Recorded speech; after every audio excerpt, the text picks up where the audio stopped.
Hey guys, Carmen here from Urban Farm School.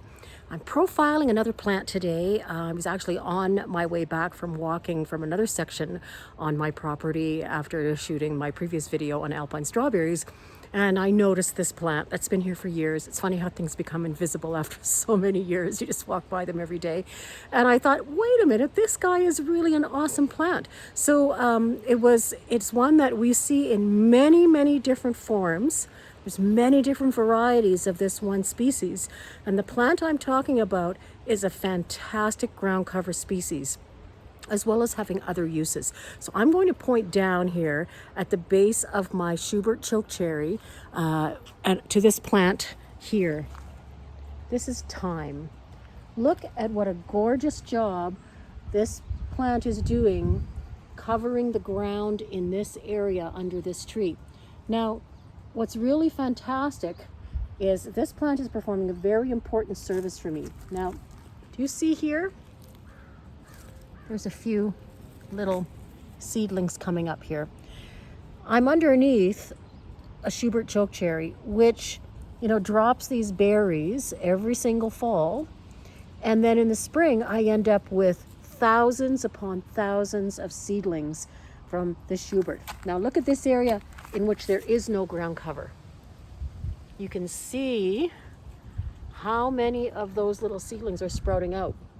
Now, I don't really want to have a whole forest of Schubert chokecherries here, but simply by virtue of having this thyme in here, it's actually creating that barrier. I mean, there's a few that come up once in a while, but this is doing a really, really great job. So that ground cover service and keeping this soil lovely and moist.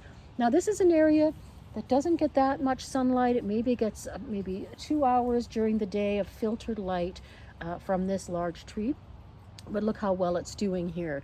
Really, really fantastic plant. Really great ground cover and a wonderful medicinal. Now, thyme comes in so many different kinds of forms.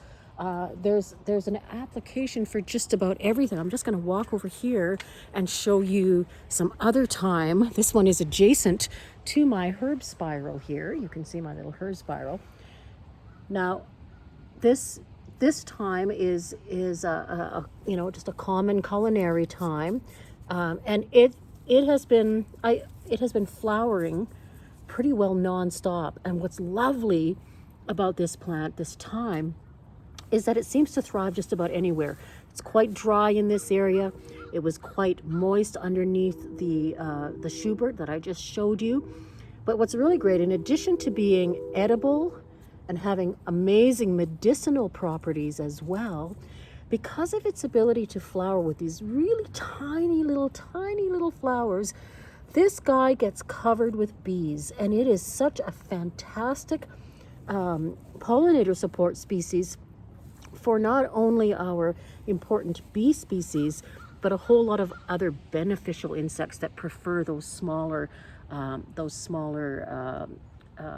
flowers. So really, really, really fantastic. And it's really great to have thyme next to a pathway like we have here, because if you rub up against it or you step on it, it releases this incredible fragrance, and I really love that. So of course it's an indispensable herb, being French. I'm always cooking with thyme. Every time I make a stew, it's in there. But more than that, just by itself, it's a great plant. But when you combine it with some of its other services, it's fantastic. Now, because it's also got that strong scent, we can use this as an aromatic pest confuser species. So if, let's say, you had a lot of rabbit pressure, and you wanted to have, let's say, hostas or other enticing greens that rabbits would love, if you surround those beds with a little bit of thyme, when that rabbit walks across that thyme, it will emit this strong scent. And so it will actually act as a confuser species, masking the scent of those other yummy bits that you'd like to eat too. So folks, thanks for allowing me to share this short little video. Sorry, there's a plane going overhead on awesome thymes, and there are so so many times. But these are some of my favorites, the ones that also have edible qualities. So do check us out online, folks, if you'd like to learn more about forest gardening. We've got some great courses that are up all the time as an on-demand option, and then occasionally we'll be doing one soon, actually, as a live webinar where you can interact with fellow students and learn together. So check us out online at urbanfarmschool.ca, on Instagram at urbanfarmyyc. Take care, folks.